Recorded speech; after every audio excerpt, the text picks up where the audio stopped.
पिछले क्लास में यानी प्रीवियस क्लास से हमने एक नया चैप्टर स्टार्ट किया, नाम था मैग्नेटिज्म हाई। मैग्नेटिज्म चैप्टर में कुछ मैग्नेटिक इफेक्ट ऑफ करंट के केसेस करेंगे, फिर मैग्नेटिक मटेरियल के बारे में बात करेंगे। उसको थोड़ा शॉर्टकट में करेंगे क्योंकि काफी थियोरेटिकल है और उसको करने के लिए एनसीईआरटी पढ़ने से काम चल जाता है। हालांकि एनसीईआरटी तो हर चैप्टर में हमें पढ़ना चाहिए और एनसीईआरटी को पढ़ने पर हमको कुछ ऐसी भी लैंग्वेज और इंफॉर्मेशन मिलती है जो टीचर ने क्लास में नहीं कराई होती है। भाई हमारे पास जो लिमिटेड टाइम है क्लास का, उसमें हम एक सर्टेन अमाउंट ऑफ इंफॉर्मेशन ही दे सकते हैं। अगर हम बहुत सारी इंफॉर्मेशन आपको क्लास में दें कि एक एक पॉइंट आपको क्लास में बताते चले, एक तो नंबर ऑफ क्लासेस बहुत सारी लगेंगी, दूसरा आप ओवरफ्लो ऑफ इंफॉर्मेशन से पागल हो जाएंगे क्योंकि उनमें से बहुत सारी इंफॉर्मेशन ऐसी है जो हमेशा आपके काम नहीं आएगी, वो केवल एग्जाम के टाइम के लिए हमारे को चाहिए होती है। इसलिए अगर 1 से 2 बार एनसीईआरटी आप इस दौरान पढ़ते हैं, जिस ड्यूरेशन में आप चैप्टर समझ रहे हैं, और एक बार एनसीईआरटी फाइनल एग्जाम के पहले पढ़ेंगे, जब आप रिवीजन करेंगे तो आपकी जो मतलब जो नॉलेज है वो बहुत सारी थ्योरेटिकल लेवल पे इंक्रीज हो जाएगी। क्योंकि 3 या 4 क्वेश्चंस थ्योरी बेस्ड होते हैं अपने जेई मेंस और एडवांस में कम, मेंस में ज्यादा ऐसे थ्योरी बेस्ड होते हैं जिनका आंसर यस और नो होता है। आपको आता है तो आप करोगे, नहीं आता तो नहीं करोगे। उसके लिए आपको एनसीईआरटी बुक पढ़ना बहुत जरूरी है। तो जो बच्चे एनसीईआरटी पढ़ रहे हैं वो बहुत स्पेशल है। अगर आप कोई और भी बुक पढ़ रहे हैं जैसे एचसी वर्मा या कोई और यूनिवर्सिटी फिजिक्स जैसी, तो फिर आपको ज्यादा चिंता की बात नहीं, मतलब कोई थ्योरेटिकल बुक होनी चाहिए। एक बच्चे का बर्थडे है, बच्चे को परम को हैप्पी बर्थडे, बाकी लोगों जिनका बर्थडे नहीं है उनको हैप्पी नॉट बर्थडे, लेकिन आप हैप्पी रहिए चाहे बर्थडे हो या नहीं हो, ठीक है। जैसे टीचर्स डे होता है या नहीं होता है, हम लोग हैप्पी टीचर्स डे में ही रहते हैं। हम लोग हमेशा हैप्पी रहते हैं। क्यों? क्योंकि टीचर होना अपने आप में एक हैप्पीनेस है। चलिए आज का कार्यक्रम स्टार्ट करें। आज जो है देखो, ये चैप्टर में आप देखोगे, कल आपने डीपीपी अगर देखा होगा तो आपने बोला होगा सर बिल्कुल फॉर्मूला बेस्ड चैप्टर है। एक आध सवाल ऐसे हैं जिसमें कोई डायरेक्शन वायरेक्शन का ही पंगा है, उसको अगर डील कर लिया हमने, डायरेक्शन के केसेस को समझ लिया, तो फिर हमारा इस चैप्टर में कोई ज्यादा प्रॉब्लम नहीं आने वाला। इसमें मैंने बोला कि आपको 3 पार्ट में चैप्टर डिवाइड कर दिया है। पहले पार्ट में आप मैग्नेटिक फील्ड और मैग्नेटिक फोर्स, मतलब मैग्नेटिक फील्ड पढ़ेंगे, उसके एग्जाम्पल करेंगे, फिर मैग्नेटिक फोर्स पढ़ेंगे, फिर उसके एग्जाम्पल करेंगे। तो ये मैग्नेटिक फील्ड हो गया एक पार्ट, दूसरा मैग्नेटिक फोर्स वाले एग्जाम्पल हो गए, फोर्स के साथ टॉर्क मिला देंगे, और तीसरे एग्जाम्पल में हम लोग मैग्नेटिक मटेरियल्स की बात करेंगे, जिसमें डाइपोल की बात करेंगे, डाइपोल पे टॉर्क की बात करेंगे, और अर्थ के मैग्नेटिज्म और फेरामैग्नेटिक, डायमैग्नेटिक, पैरामैग्नेटिक, ये 3 हिस्से में आएगा। ठीक है, पहले फील्ड।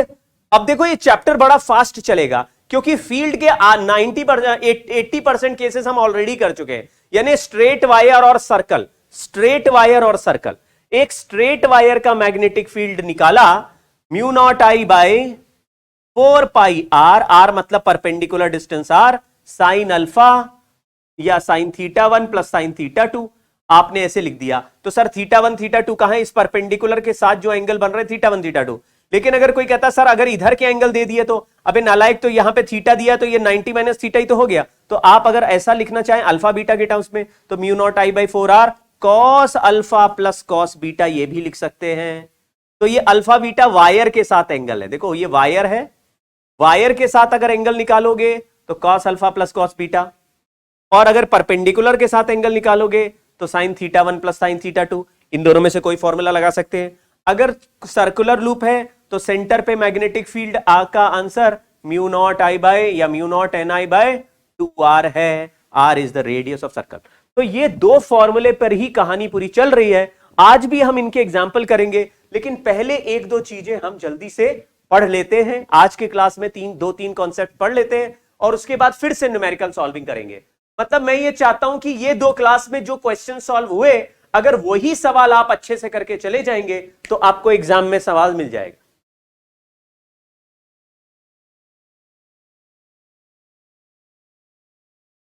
ठीक है, प्रीवियस क्लास में लास्ट में ये वाला एग्जांपल कर, आपको इसमें ज्यादा फैंटम नहीं बनना है। आपको केवल ये सोचना है कि डायरेक्शन ऑफ मैग्नेटिक फील्ड किधर है। एक बार एक वायर में जिसमें करंट इनटू द प्लेन था, उससे यहां से a डिस्टेंस और यहां h डिस्टेंस पे किसी ने पूछा मैग्नेटिक फील्ड बताओ, तो आपने ऐसे ज्वाइन कर दिया, ये एंगल थीटा है, तो डायरेक्शन ऑफ करंट के हिसाब से राइट हैंड घुमाया तो ये जो डिस्टेंस है, ये जो जिसको आर कहते हो आर, उस डिस्टेंस के परपेंडिकुलर में मैग्नेटिक फील्ड बनने लगा। तो आपने बोला ये थीटा है तो यहां 90 माइनस थीटा कर दिया। अगर ये वर्टिकल लाइन है तो यहां हॉरिजॉन्टल लाइन बना दी। वर्टिकल और हॉरिजॉन्टल के बीच में एंगल 90 होता है, लेकिन अगर एक साइड एंगल 90 माइनस थीटा है तो इधर थीटा हो जाएगा। अगर ये मैग्नेटिक फील्ड बी है तो इधर बी कॉस थीटा और यहां बी साइन थीटा हो जाएगा। ये हुआ एक वायर का मैग्नेटिक फील्ड, कहानी खत्म हो गई।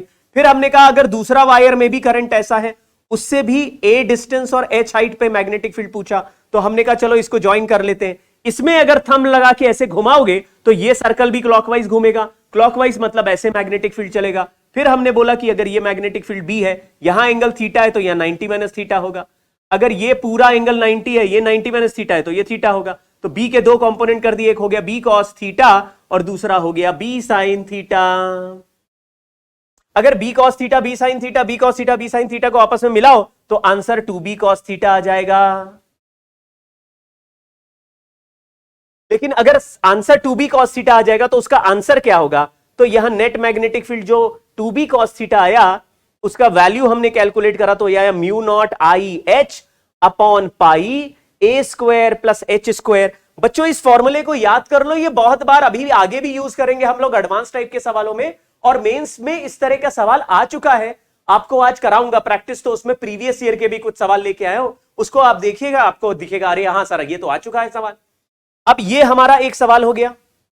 अगर मैंने बोला ये तो सेम डायरेक्शन करंट है, सेम डायरेक्शन, लेकिन अगर करंट अपोजिट डायरेक्शन में होगा तो इनमें से कोई एक वायर का करंट अपोजिट कर दो। जैसे इसका करंट अपोजिट कर दें, ऐसे कर दें, ये एच हाइट है, यहां करंट बाहर की तरफ आ रहा है, तो तुमने कहा ये पॉइंट पर मैग्नेटिक फील्ड निकालना है, तो करंट बाहर है, राइट हैंड घुमाया तो सर ये तो राइट हैंड यहां अंदर की तरफ घूम जाएगा, यानी ये जो ऊपर की तरफ उठ रहा था ये नीचे की तरफ आ गया।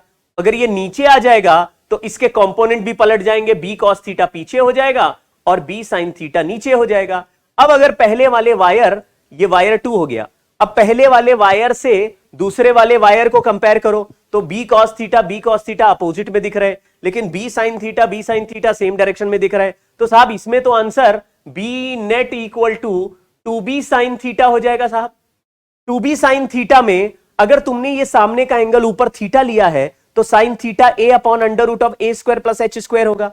तो जहां पे h आया उसकी जगह बस h की जगह a लिख देंगे तो आंसर आ जाएगा म्यू नॉट आई ए अपॉन पाई ए स्क्वायर प्लस एच स्क्वायर। मतलब एक आंसर किसी को याद है तो दूसरा आंसर फटाफट लिख देंगे। चलिए, magnetic field due to circular coil on its axis, यहां पे कोई एक्सिस पे पॉइंट x डिस्टेंस पे ले लिया, ये पॉइंट P है, यहां मैग्नेटिक फील्ड निकालना है। हमने बोला अगर ऊपर छोटा सा सेगमेंट ले, पहले सर्कल के ऊपर चार्ज डिस्ट्रीब्यूट करके एक फॉर्मूला बनाते थे, आंसर आता था k q x upon x square plus r square का power 3/2। K q x upon x square plus r square का पावर 3/2, ये आता था चार्ज वाले सर्कल का। अब के क्यू एक्स नहीं आएगा, बस एक्स बदल जाएगा, ए बदल जाएगा और एक्स बदल जाएगा। उससे क्या होगा वो अभी बताते हैं। तो देखिए, यहां पे एक छोटा सा सेगमेंट ले लिया, इस सेगमेंट का लेंथ dl है और इसमें करंट I है। इस dl से ये पॉइंट का distance under root of x square plus r square है, where x is the distance from centre to this point P and r is radius of the circle. अब हम लोग formula लगाएंगे मैग्नेटिक फील्ड dB का, लेकिन अगर इसमें current अंदर की तरफ जा रहा है तो ये वाला जो डिस्टेंस है उसके परपेंडिकुलर यहां नीचे मैग्नेटिक फील्ड बनेगा, ऐसे ये dB बनेगा। dB के दो कंपोनेंट हम करेंगे, अगर ये एंगल थीटा है तो यहां 90 माइनस थीटा, इधर थीटा होगा, तो यहां हो जाएगा dB cos थीटा और इधर हो जाएगा dB sin थीटा। अब एक सर्कल में अगर करंट मेरी तरफ, ऐसे सर्कल है, ऐसा सर्कल है, अगर ऊपर वाले सेगमेंट में करंट मेरी तरफ आ रही है तो नीचे वाले पॉइंट पे सर्कल में करंट आपकी तरफ आएगा, क्योंकि सर्कल में करंट दोनों डायमेट्रिकली अपोजिट एंड पे अपोजिट चलता है। एक में अंदर ऐसे मेरी तरफ आ रहा है तो घूम के आपकी तरफ आएगा। तो अगर मैंने मेरी तरफ थंब रखा तो राइट हैंड घुमाया तो ये पॉइंट नीचे की तरफ दब रहा है। अगर आपकी तरफ करंट रख के राइट हैंड घुमाएंगे तो ऊपर की तरफ दबेगा। यानी कि अगर सेगमेंट बिल्कुल नीचे वाले पॉइंट पर लिया होता और करंट बाहर अपोजिट आ रहा होता तो इस पॉइंट पर मैग्नेटिक फील्ड का डायरेक्शन ऐसे चलता।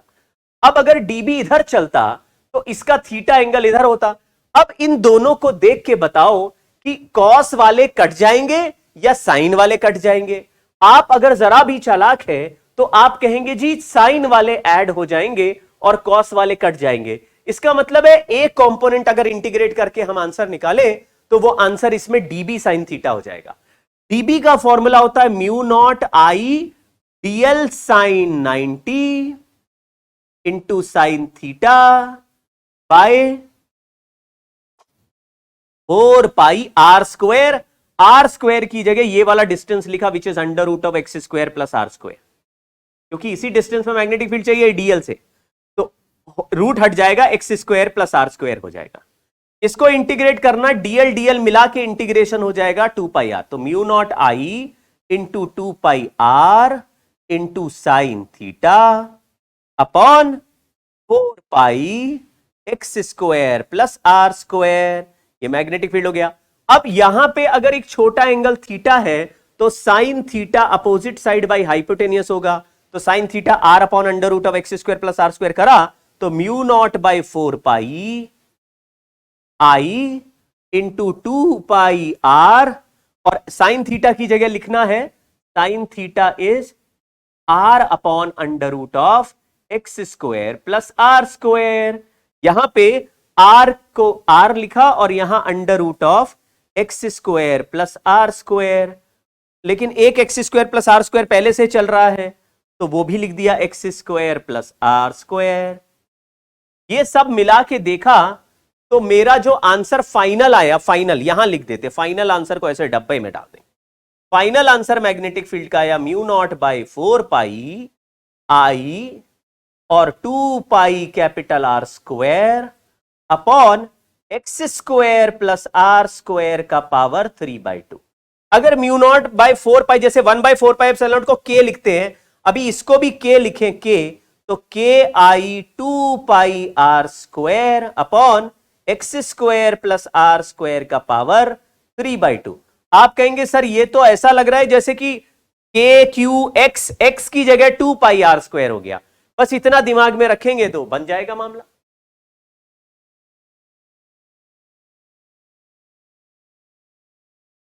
अगर एक सर्कुलर कॉइल में करंट ऐसे गोल गोल घूम रहा है, एक छोटा सेगमेंट टॉप मोस्ट पॉइंट पे लिया, मान लो उसमें करंट मेरी तरफ आ रहा है और हमको मैग्नेटिक फील्ड निकालना ऐसे टेढ़े डिस्टेंस के बाद इस पॉइंट पे, यानी छोटा सेगमेंट यहां है हवा में, यहां ऊपर, और यहां से ऐसा टेढ़ा under root of x square plus r square इतने डिस्टेंस पे मैग्नेटिक फील्ड निकालना है। मैंने बोला जिस भी सेगमेंट की वजह से मैग्नेटिक फील्ड निकालना होता है उसी डिस्टेंस के परपेंडिकुलर राइट हैंड घुमाओ तो वो डिस्टेंस अपने परपेंडिकुलर जाएगा। तो ऐसे राइट हैंड अगर थंब मैंने अपनी तरफ रखा और हाथ घुमाया तो ये वाला जो डिस्टेंस है वो परपेंडिकुलर नीचे की तरफ दबेगा। यानी ये डिस्टेंस पे अगर करंट अंदर है तो मैग्नेटिक फील्ड ऐसे नीचे की तरफ जाएगा। ये राइट हैंड रूल है। आप लोग थोड़ा समझने की कोशिश करो यार। अगर मैं एक वायर ऐसे रख दूं, इसमें करंट अंदर की तरफ है और मैं पूछूं बताओ इस पॉइंट पर मैग्नेटिक फील्ड का डायरेक्शन क्या है, तो तुम राइट हैंड रख के हाथ घुमाओगे तो ये हाथ इस जगह पर ऐसे इस तरफ नीचे की तरफ दबेगा। अगर मैं पूछूं इस पॉइंट पे डायरेक्शन ऑफ मैग्नेटिक फील्ड क्या है, तो राइट हैंड अंदर की तरफ रखोगे, हाथ घुमाओगे तो तुम कहोगे यार ये जो रेडियस होता है ना उसके परपेंडिकुलर ऐसे टेंजेंट बना लिया करें। अगर मैं पूछता हूं यहां पर डायरेक्शन ऑफ मैग्नेटिक फील्ड क्या है, तो आप कहेंगे ये बनाया और राइट हैंड घुमाया तो इसके बस ऐसे टेंजेंट बना देना, यानी जिस डिस्टेंस में वहां से टेंजेंट। तो मैंने यही तो बोला कि ये डिस्टेंस के परपेंडिकुलर, अगर इस डिस्टेंस का सर्कल बनाए इसी पॉइंट के चारों तरफ, इसी पॉइंट के चारों तरफ, तो टेंजेंट नीचे की तरफ। अगर यहां मैग्नेटिक फील्ड ये करंट अंदर की तरफ है तो गोल घूम के यही करंट नीचे वाले सेगमेंट से बाहर की तरफ आएगा। तो बाहर अगर करंट आएगा तो राइट हैंड देखो, बाहर करंट है तो हाथ घुमाएंगे तो ये वाला जो डिस्टेंस है उसमें अगर टेंजेंट मारेंगे तो ऐसे ऊपर की तरफ मारेगा, यानी ऊपर वाले का नीचे आ रहा है ये, और नीचे वाले सेगमेंट की वजह से ऊपर जाएगा ऐसे। तो आपको दिखेगा कि यार दोनों के कॉस अपोजिट डायरेक्शन में आ गए और साइन आ। सर आप लल्लू कमेंट पढ़ के सेंटी हो जाते हो, बिल्कुल।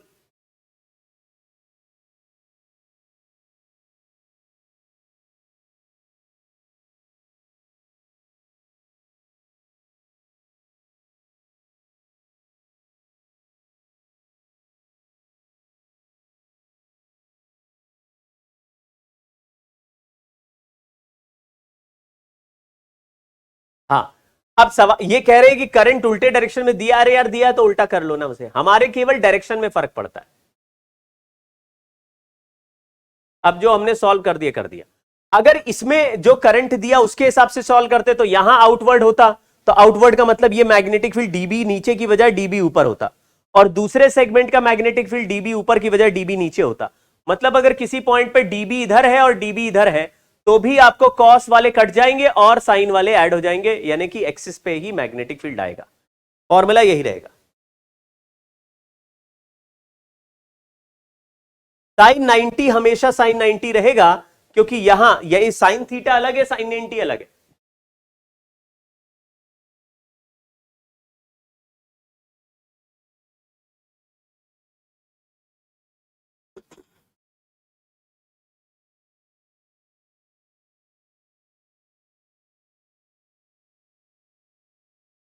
चलिए,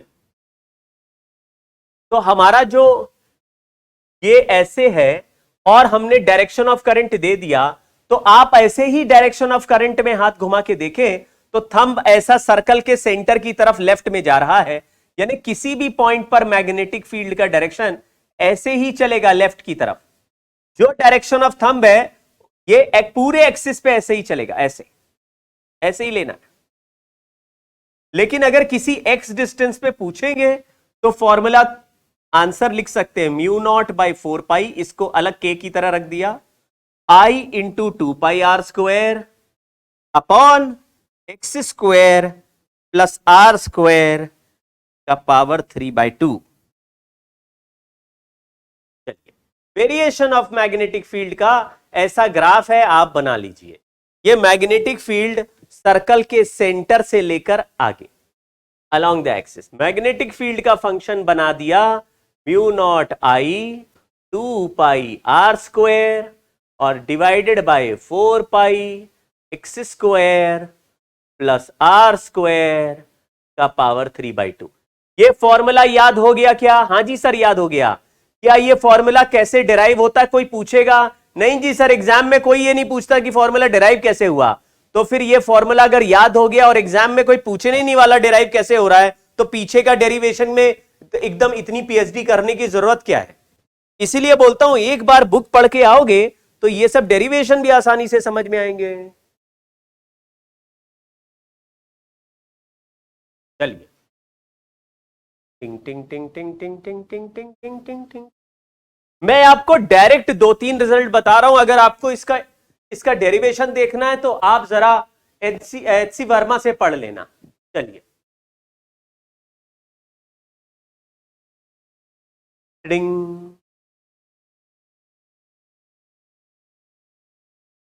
डिंग।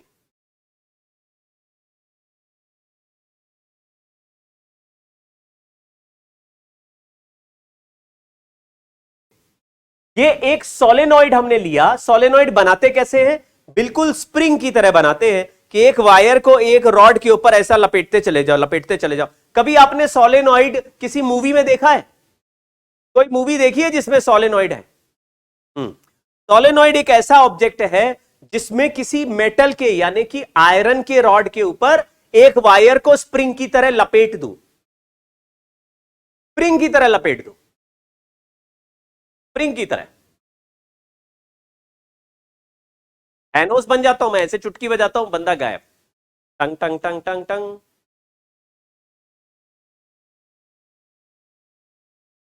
ऐसे घुमा दिया वायर, वायर घुमा के। कभी किसी मूवी में सोलेनॉइड देखा है? हाँ, तो मैं बताता हूं, एक ऐसी मूवी थी उसमें सोलेनॉइड था। फ्लैश मैंने देखी नहीं पिक्चर, बहुत पुरानी पिक्चर है। एक मूवी है हॉलो मैन, आप देखना। Hollow man, hollow man, hollow man देखिए क्या मूवी? हॉलो मैन एक मूवी में वो हॉलो मैन क्या होता है, वो दिखाई नहीं देता है, तो वो क्या करता है, हीरोइन जो लड़की है उसको बंद कर देता है रूम में। अब रूम में, जिस रूम में बंद करता है, वो एक हॉस्पिटल का सेटअप होता है और वहां पे डिफिब्रिलेटर और उसकी बैटरीज लगी होती है। तो बैटरी से वो वायर निकालती है, और मतलब बैटरी का वायर से कनेक्शन लेती है, और एक आयरन के मतलब एक हैंडल पे उसको लपेट के, किसी मेटल के हैंडल पे लपेट के, टिंग टिंग टिंग टिंग टिंग टिंग, लपेट के सोलेनॉइड बनाती है, और उसको डोर पे चिपका के, यानी क्योंकि अगर सोलेनॉइड बन गया तो लकड़ी का डोर है, लेकिन उसमें जो वो जो चिटकनी लगी है बाहर से बंद करके गया है, वो चिटकनी आयरन की है, और वो एक साइड से डोर पे लगाती है, पीछे चिटकनी पकड़ में आ जाती है और उसको ऐसे खिसकाती है, तो पीछे उसका जो चिटकनी है वो खुल जाता है। टंग टंग टंग। Use of solenoid. ऐसे नहीं कि सर बड़ा कोई ऑपरेटस बना रहा था उसमें बीच में सोलेनॉइड आ गया, ना, सोलेनॉइड ही बनाया, सोलेनॉइड से मैग्नेटिक फील्ड बनी, मैग्नेटिक फील्ड से दूसरे टाइप ऐसे खींच दिया चिटकनी। जबरदस्त कॉन्सेप्ट। मेरे आंखों में आंसू आ गए, मेरे फिजिक्स का यूज हो रहा है, फिजिक्स का यूज। चलो यहां पे हमने सोलेनॉइड के दो फॉर्मूले लिख रहा हूं, मतलब एक फॉर्मूला लिख रहा हूं, या दो लिख देते हैं, चलो ऐसा क्या है। एक फाइनाइट लेंथ का सोलेनॉइड है, फाइनाइट लेंथ। इस सोलेनॉइड में बहुत सारे नंबर ऑफ टर्न्स हैं, लेकिन मैं इसमें नंबर ऑफ टर्न्स निकाल रहा हूं पर यूनिट लेंथ, यानी कि लेंथ एल से डिवाइड कर देंगे। एन क्या है, टोटल टर्न्स है, टोटल नंबर ऑफ टर्न्स, और एल क्या है, एल है टोटल लेंथ, उससे बनेगा total number of turns per unit length. N हो गया number of turns per unit length. मैं डायरेक्ट आंसर लिख रहा हूं बच्चों, उसको समझना। अगर इस सोलेनॉइड के एक्सिस पे किसी पॉइंट P पर मैग्नेटिक फील्ड निकालना है, तो आप P से परपेंडिकुलर ड्रॉप कर दीजिए सामने वाले सरफेस पे, और उसके दोनों एंड को P पॉइंट से ज्वाइन कर दीजिए। परपेंडिकुलर ड्रॉप कर दीजिए और दोनों एंड को P पॉइंट से ज्वाइन कर दीजिए। एक साइड के एंगल को θ1 और दूसरे साइड के एंगल को θ2 बोल दीजिए। तो मैग्नेटिक फील्ड एट P का जवाब है म्यू नॉट Ni/2। मैं इसको डेराइव नहीं करूंगा, अगर आप रोने लगेंगे छोटे बच्चे की तरह तो फिर मैं आपको इसका डेरिवेशन क्लास के बाद भेज दूंगा, लेकिन आपको फॉर्मूला याद कर लेना है। ये फाइनाइट लेंथ के सोलेनॉइड का रिजल्ट है। फाइनाइट लेंथ का सोलेनॉइड क्या होता है, जिसका एंड बिल्कुल P पॉइंट से इनफाइनाइट दूर नहीं है, ये एंड भी पास है, ये एंड भी पास है। Mu naught Ni/2 sin θ1 plus sin θ2। अगर ये वाले एंगल अल्फा और बीटा है, याद करो जैसे वायर के केस में होता था, तो मैग्नेटिक फील्ड एट P का जवाब mu naught Ni/2 cos alpha plus cos beta लिख देंगे।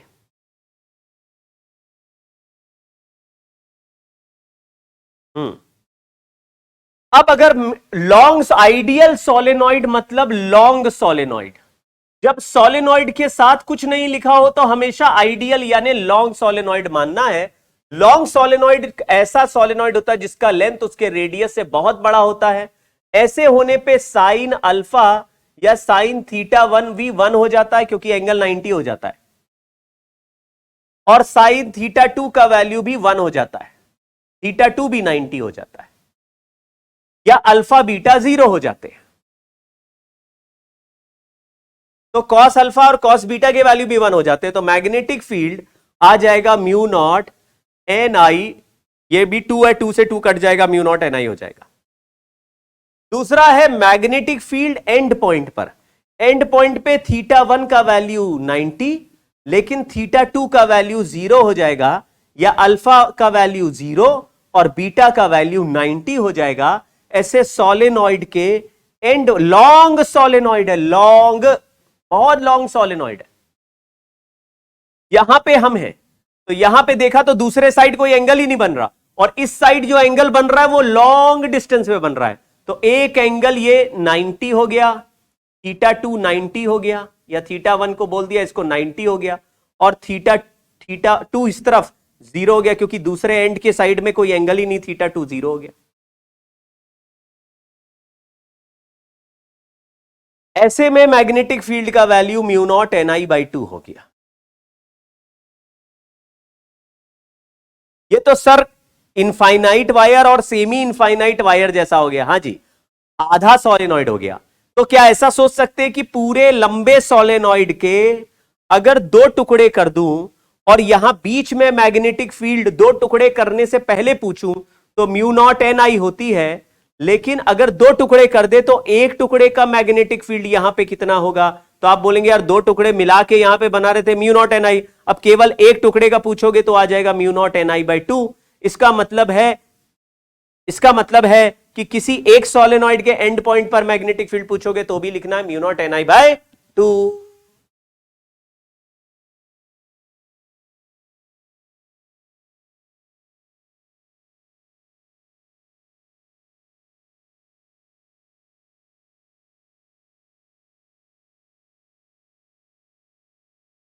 Mu naught NI/2।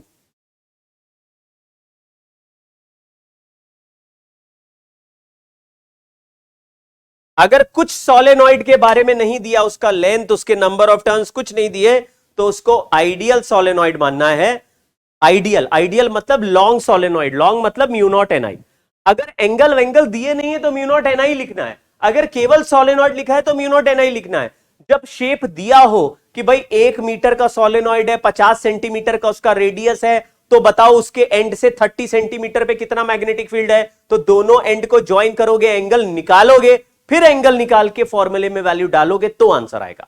लेकिन अगर बोले सोलेनॉइड के अंदर मैग्नेटिक फील्ड बताओ, म्यू नॉट NI, सोलेनॉइड के एंड पे मैग्नेटिक फील्ड बताओ, म्यू नॉट NI/2।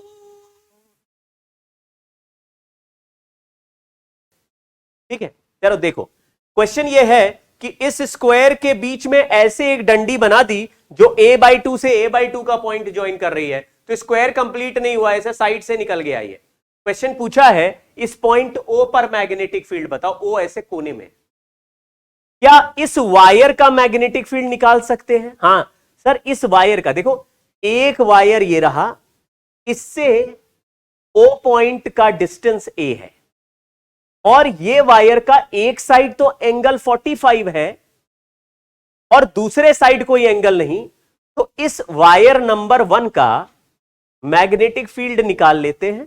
फिर वायर नंबर 2 का भी मैग्नेटिक फील्ड सेम होगा क्योंकि इसका भी एंगल 45 बन रहा है, और वायर 3 वायर 4 का नहीं होगा, वायर 5 का बना देंगे। 3 और 4 का मैग्नेटिक फील्ड नहीं होगा क्योंकि वायर 3 और वायर 4 इसी O पॉइंट से ही पास होते हुए दिख रहे हैं, तो 1 का फील्ड निकाल के डबल कर देंगे, तो B1 का फील्ड हुआ म्यू नॉट I/4 पाई R साइन 45, यानी कि आंसर साइन 45 1/√2 हो गया, तो mu not I/4√2 pi A, और इसको 2 से मल्टीप्लाई कर दिया तो B1 प्लस B2 दोनों मिलके आ गए। ये B1 प्लस B2 हो गया। अब 3 और 4 का निकालेंगे नहीं, 5 का निकालते हैं। देखो 5 का परपेंडिकुलर ड्रॉप किया वायर पे मैंने ऐसे, ये अगर डिस्टेंस A/2 है तो यहां पे एंगल 45 डिग्री होगा। तो आगे चल के देखो, इसमें और बड़ा पिक्चर में देखो, इसके लिए मैंने पिक्चर बड़ा बना के रखा था। ये एंगल 45 डिग्री है, कैसे पता? अरे यार A/2 का राइट एंगल ट्राइंगल है, आइसोसलेस हो गया, ये भी 45 है। तो ये अगर A/2 का डिस्टेंस है तो ये डिस्टेंस A/2 पे भी cos 45 या sin 45 लिखेंगे तो A/2√2 हो जाएगा। ये परपेंडिकुलर डिस्टेंस R हो गया। अब इस वायर को देखो, ये वायर ये रहा, ये वाला वायर ये रहा, ये 5th वायर है, इसका पॉइंट O से परपेंडिकुलर डिस्टेंस A/2√2 है, और इसका ऊपर भी एंगल 45 है और नीचे भी एंगल 45 है, क्योंकि ये पूरा एंगल 90 है, इधर भी 45 इधर भी 45।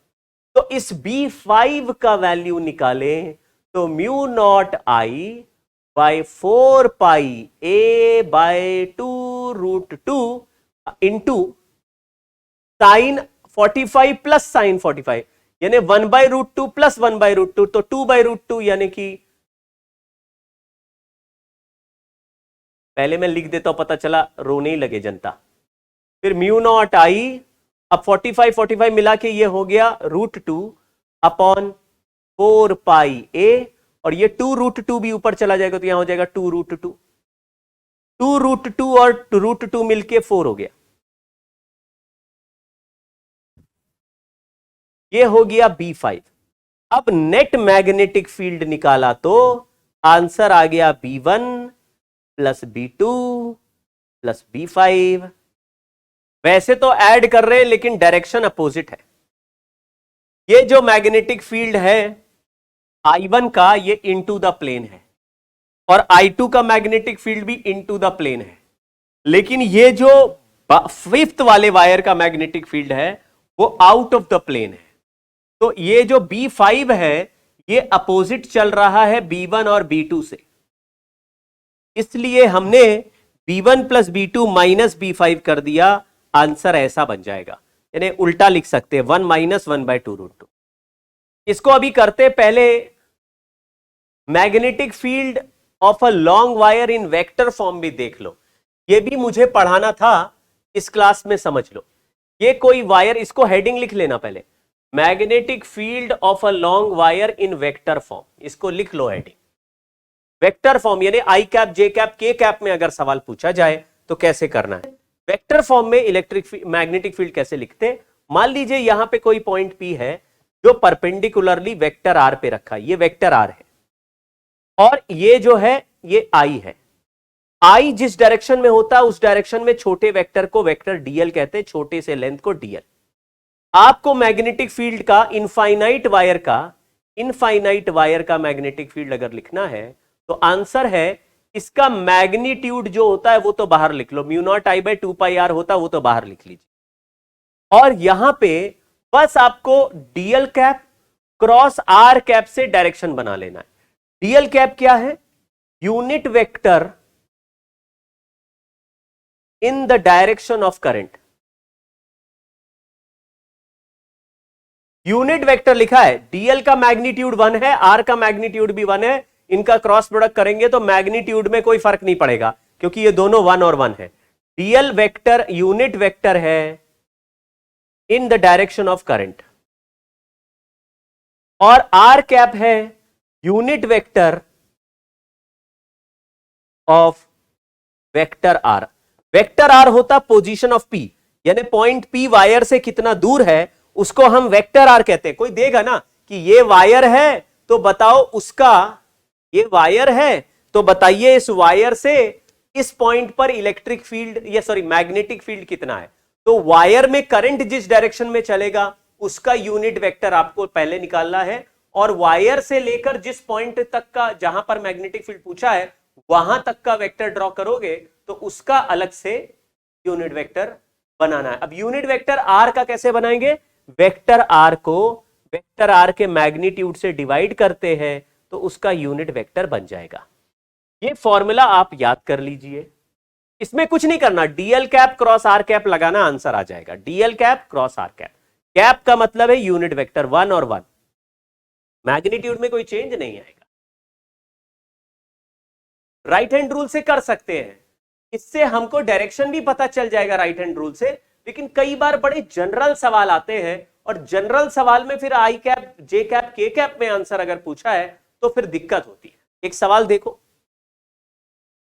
चलो, a straight wire along Z axis, देखो स्ट्रेट वायर है जेड एक्सिस के along, carrying current I along negative Z axis, I am sorry, current जो है नेगेटिव जेड एक्सिस में है। करंट अगर माइनस जेड एक्सिस की तरफ है तो डीएल कैप को माइनस के कैप कह सकते हैं, बस ये आपको डिसाइड करना है, ठीक है। The magnetic vector field b at point having coordinates, अगर यहां पे एक्स और वाई एक्सिस भी है तो मैंने एक जनरल पॉइंट लिया है एक्स कॉमा वाई, तो यानी कि इस वायर से जो इसका वेक्टर होगा वो ऐसा होगा, vector r is equal to x i cap plus y j cap.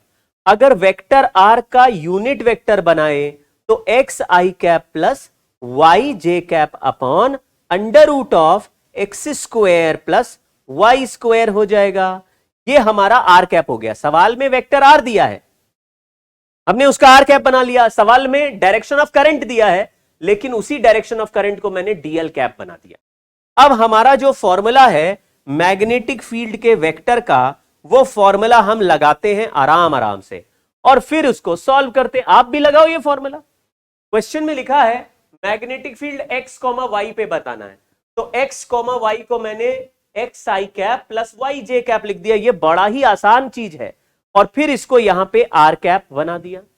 अब मैग्नेटिक फील्ड का formula mu naught I by 2 pi are, r की जगह under root of x square plus y square, ये हो गया वेक्टर बाहर। और आगे लिख दिया डीएल कैप यानी minus k cap cross x i cap plus y j cap और under root of x square plus y square. अब ये x square plus y square तो इधर आ जाएगा, तो ये तो बाहर आ गया। अब माइनस के क्रॉस आई, के क्रॉस आई होता है जे, तो माइनस के क्रॉस आई होगा माइनस जे, के क्रॉस जे, के क्रॉस जे होता है माइनस आई, के क्रॉस जे होता है माइनस आई, तो माइनस के क्रॉस जे होगा प्लस आई। तो हमारा आंसर देखो वेक्टर में आ गया। वेक्टर में आया mu naught I by 2 pi, root हट गया, x square plus y square 2 बार हो गया। आगे यहां पे के से आई का क्रॉस प्रोडक्ट किया तो एक्स माइनस जे, के क्रॉस आई जे होता माइनस जे कैप, तो एक्स के आगे माइनस जे कैप आ गया, वाई के आगे आई कैप आ गया, तो i minus x j cap, ये हमारा रिजल्ट बन गया i minus x j cap. तो x i cap minus x, sorry y i cap minus x j, y i cap minus x j cap option a में है। Y i cap minus x j cap option a में है। देखिए answer आ गया। एक wire है जो कि वाई एक्सिस के पैरेलल है, तो carrying current parallel to y axis passing through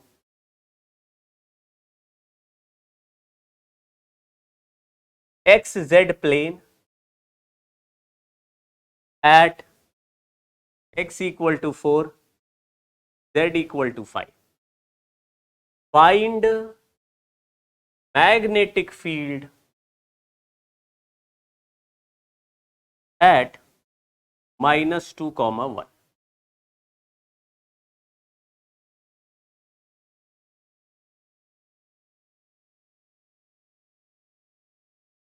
-1, 2,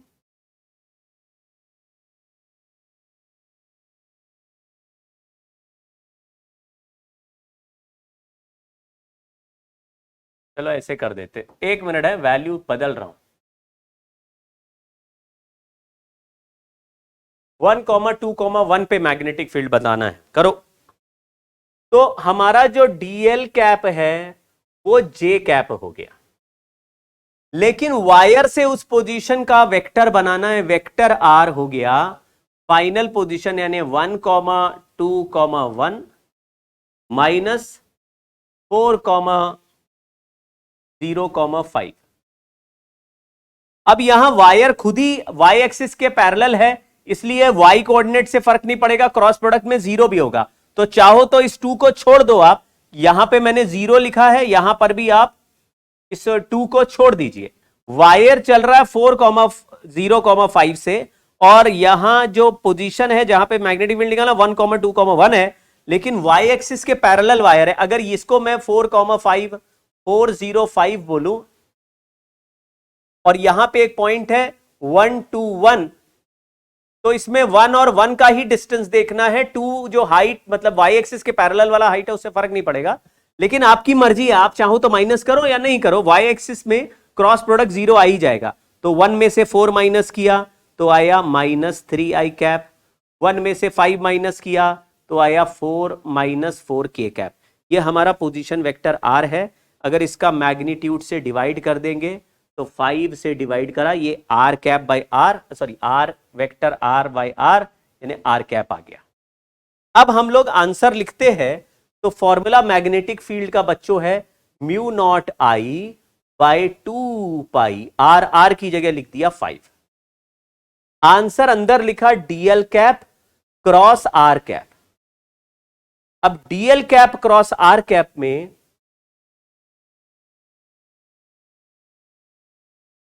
to pi 5, d l cap की जगह लिखा है जे कैप क्रॉस -3i -4k। अगर यहां जे वाला टर्म लेते तो जे क्रॉस जे वैसे भी 0 हो जाता, इसलिए जे लिखने की जरूरत नहीं है। वायर के परपेंडिकुलर में जो वेक्टर है वही लिखना है।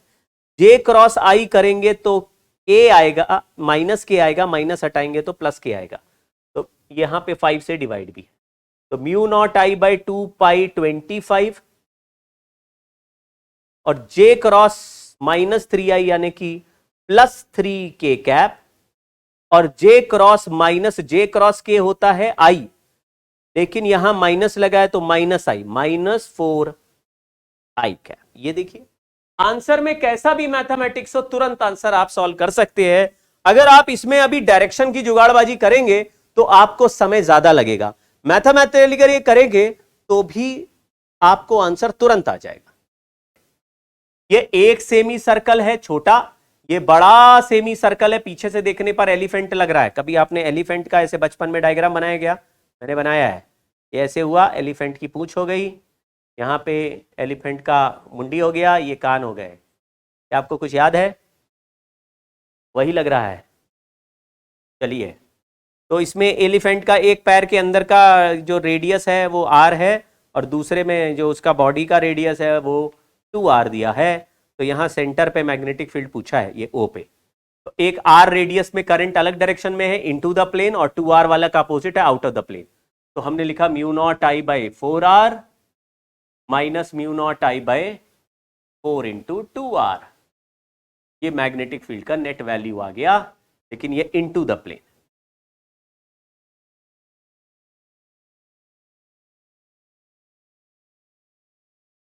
ऐसे इसमें भी है, इसमें एक करंट राइट में है, ऐसे चल रहा है। ये करंट आया, फिर इधर गया, फिर ऊपर गया, फिर इधर गया, फिर ऊपर गया, फिर इधर गया। तो ऊपर वाले जो तो हैं O से पास कर रहे, तो इनका तो मैग्नेटिक फील्ड नहीं होगा। एक का रेडियस R1 है, दूसरे का रेडियस R2 है, तीसरे का R3 है।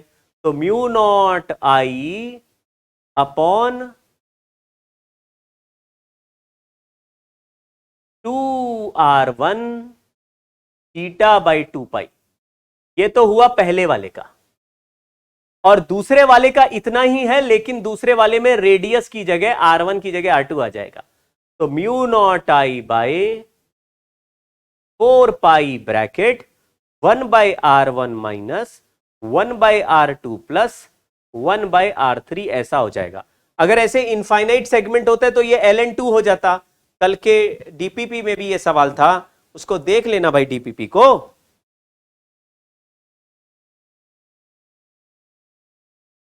तो पॉइंट पे मैग्नेटिक फील्ड निकालना है, ये होमवर्क है भाई। ये 3 क्वार्टर्स ऑफ सर्कल है। एक क्वार्टर ऑफ सर्कल का मैग्नीट्यूड होता था 1/8, तो ये हो जाएगा 3/8 म्यू नॉट आई बाय, ये डिस्टेंस a है, a mu naught I by 8a होता था एक क्वार्टर का, ये 3 क्वार्टर्स है। इसका magnetic field into the plane है, इसका मैग्नेटिक फील्ड भी।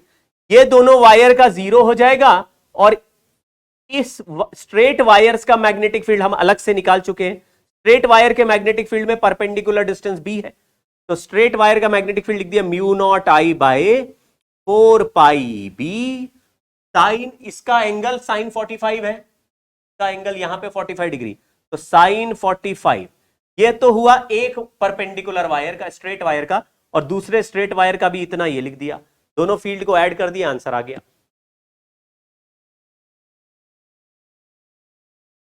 ये कल हमने एक स्क्वायर वाला एक क्वेश्चन किया था बच्चों, जिसमें इधर से करंट भेजा और इधर से करंट निकाल दिया। मैंने बोला ये रास्ता लंबा है, ये रास्ते का रेजिस्टेंस R और R है, इसका भी रेजिस्टेंस R है, लेकिन ये तीनों सीरीज में है। यहां पे करंट चला गया I, तो यहां पे करंट जाएगा 3I, मतलब यहां से मान लो आ रहा है 4I, ये 4I आया तो यहां I गया, यहां 3I गया। 3i वाला जो मैग्नेटिक फील्ड बनाएगा वो अकेला ही 3b बना देगा 3i की वजह से, जबकि ये अपना मैग्नेटिक फील्ड B बनाएगा, ये अपना मैग्नेटिक फील्ड B बनाएगा, ये भी अपना मैग्नेटिक फील्ड B बनाएगा। तो B और B I करंट के हिसाब से बनाएंगे। ये ट्रिपल करंट वाला अकेला 3B बनाएगा, लेकिन B मिलके भी 3B को काट देंगे, नेट मैग्नेटिक फील्ड 0 हो जाएगा। बिल्कुल ऐसा ही सिचुएशन इस सर्कल में है। सर्कल में एक जगह एंगल थीटा है, दूसरी जगह एंगल 2 पाई माइनस थीटा है। अगर यहां थीटा एंगल है तो इसका लेंथ हो जाएगा r थीटा, इसका रेडियस r है, ये लेंथ हो जाएगा r थीटा। तो रेजिस्टेंस होता है रो एल बाई ए, रो और ए तो सेम है, एल की जगह लिख देंगे r थीटा। तो resistance is proportional to theta. तो current in the wire, current इस सेगमेंट में जो बनेगा वो वोल्टेज अपॉन रेजिस्टेंस बनेगा। रेजिस्टेंस का वैल्यू है rho by a r theta, तो करंट का वैल्यू बन जाएगा प्रोपोर्शनल टू 1 बाई थीटा। इसका मतलब है कि करंट और थीटा का प्रोडक्ट हो जाएगा कांस्टेंट। मतलब जिसका एंगल छोटा है उसमें करंट ज्यादा जाएगा, जिसका एंगल बड़ा है वहां करंट कम जाएगा। क्यों? क्योंकि छोटे रास्ते पे रेजिस्टेंस कम होगा, बड़े रास्ते पे रेजिस्टेंस ज्यादा होगा। तो जितना छोटा एंगल उतना छोटा रास्ता, उतना छोटा रेजिस्टेंस उतना करंट ज्यादा, जितना बड़ा रास्ता उतना ज्यादा रेजिस्टेंस, पैरेलल में है दोनों, वोल्टेज सेम है। तो I इंटू थीटा कॉन्स्टेंट आ गया। अब मैंने मैग्नेटिक फील्ड का फॉर्मूला चेक किया, तो फॉर्मूला होता था mu naught NI by 2R और थीटा बाई 2 पाई, यानी एक सेगमेंट का आंसर निकालते तो आता था ऐसा। तो I इंटू थीटा जब कांस्टेंट है तो इसका रास्ते में करंट मान लो I1 है और इसका एंगल थीटा 1 है, और इसका करंट I2 है और इसका एंगल थीटा 2 है। तो I1 और थीटा 1, I2 थीटा 2 अगर सेम आ रहे हैं, वो दोनों प्रोडक्ट कांस्टेंट है, तो अगर एक में I1 थीटा 1 लिखेंगे, दूसरे में I2 थीटा 2, तो बराबर मैग्नेटिक फील्ड बनाएंगे। तो बराबर मैग्नेटिक फील्ड से नेट मैग्नेटिक फील्ड ऐसे कहानी में हमेशा सेंटर पे 0। तो थीटा से फर्क नहीं पड़ता, किसी भी एंगल पे अगर आप ऐसे सेगमेंट को ब्रेक करेंगे उसका नेट फील्ड 0 हो जाएगा। ठीक है, स्ट्रेट वायर का मैग्नेटिक फील्ड लिखना आपको आता है, सेमी सर्कल का लिखना आता है, लेकिन ये अलग अलग प्लेन में है। जिस प्लेन में जो वायर होगा उसके परपेंडिकुलर मैग्नेटिक फील्ड बनेगा। जैसे अगर मैं इमेजिन करा पाऊं, ये semi circle x y plane में है और राइट, ये जो करंट है ये ऐसे क्लॉकवाइज जा रहा है, अगर ऐसे हाथ घुमाए तो थंब अंदर की तरफ पॉइंट कर रहा है, यानी एक्स वाई प्लेन में अंदर की तरफ इनटू द प्लेन ऐसे मैग्नेटिक फील्ड बनेगा। तो कहेंगे यार बाहर की तरफ आता हुआ जेड एक्सिस है, तो इसका माइनस के कैप, इस वाले सर्कल का जो मैग्नेटिक फील्ड है वो माइनस के कैप में चलेगा। ऐसे ये जो प्लेन है ये प्लेन एक्स जेड प्लेन में है, तो एक्स जेड प्लेन के परपेंडिकुलर जो करंट मैग्नेटिक फील्ड बनेगा इस प्लेन में दोनों वायर की वजह से वो बनेगा नीचे की तरफ, लेकिन ऊपर वाई है तो माइनस जे कैप। तो इनका आंसर आप खुद लिखना और डायरेक्शन प्लेन के परपेंडिकुलर लेना।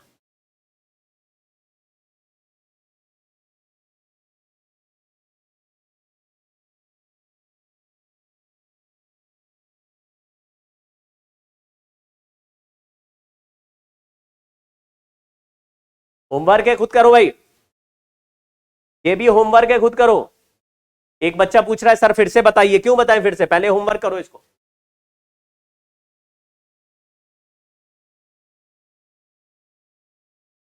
चलिए, फिर लिखा है फाइंड नहीं ये वाला, find magnetic field at a due to infinite strip of width b carrying current i. यानी यहां से यहां तक का जो सेपरेशन है वो बी है। मैं मान लो इसको 2b लिख देता हूं, यहां 2 लिख देता हूं, ऐसे घर की बात है, ऐसा 2 लिख देते हैं, यानी आधा इधर भी b हो जाएगा, आधा इधर भी b हो जाएगा, आधा आधा।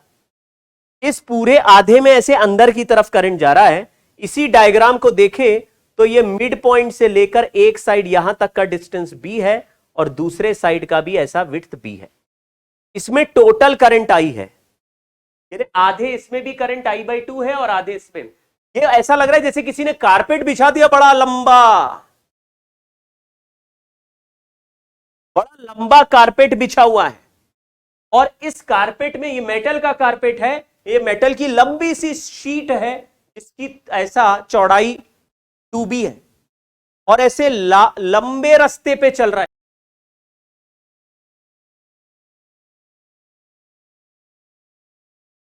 लंबे रास्ते पे चल रहा है कारपेट। क्वेश्चन पूछा इस कारपेट के परपेंडिकुलर में यहां ए पॉइंट पर मैग्नेटिक फील्ड बताओ। इसको इंटीग्रेट कर सकते हैं, लेकिन जरा तरीका देखना, एक लाइन में आंसर कैसे बना सकते हैं आप लोग। यहां से हम x डिस्टेंस पे जाके एक छोटा सा टुकड़ा dx का कट किया, मतलब कि इस वायर से x डिस्टेंस साइड में गए और एक पतला सा स्ट्रिप बनाया dx थिकनेस का। एक बार कलर्ड पिक्चर में देखो, एक हमने पतला सा dx विड्थ का ऐसे x साइड में गए और dx विड्थ का एक पतला स्ट्रिप बनाया, लंबा ऐसे पूरा चलेगा। ये पतला स्ट्रिप, ये पतला सा स्ट्रिप है, ये इनफाइनाइट लेंथ का है। ऐसे इधर गए x और इधर भी एक पतला बनाया स्ट्रिप, यानी कि इधर साइड में x डिस्टेंस गए और यहां भी एक पतला सा स्ट्रिप बनाया और इधर भी एक पतला सा स्ट्रिप बनाया। दोनों साइड x x डिस्टेंस पे स्ट्रिप बनाया पतला पतला, ये लंबे स्ट्रिप बन जाएंगे। ऐसे करके एक लंबे पेपर में ऐसे करके कैंची से एक dx थिकनेस का एक लंबाई के ऊपर एक लंबा स्ट्रिप कट कर लिया। ये लंबा जो स्ट्रिप है ये इनफाइनाइट वायर जैसा है और ये लंबा स्ट्रिप भी इनफाइनाइट जैसा है। आपको ये कुछ डायग्राम ही समझ नहीं आ रहा।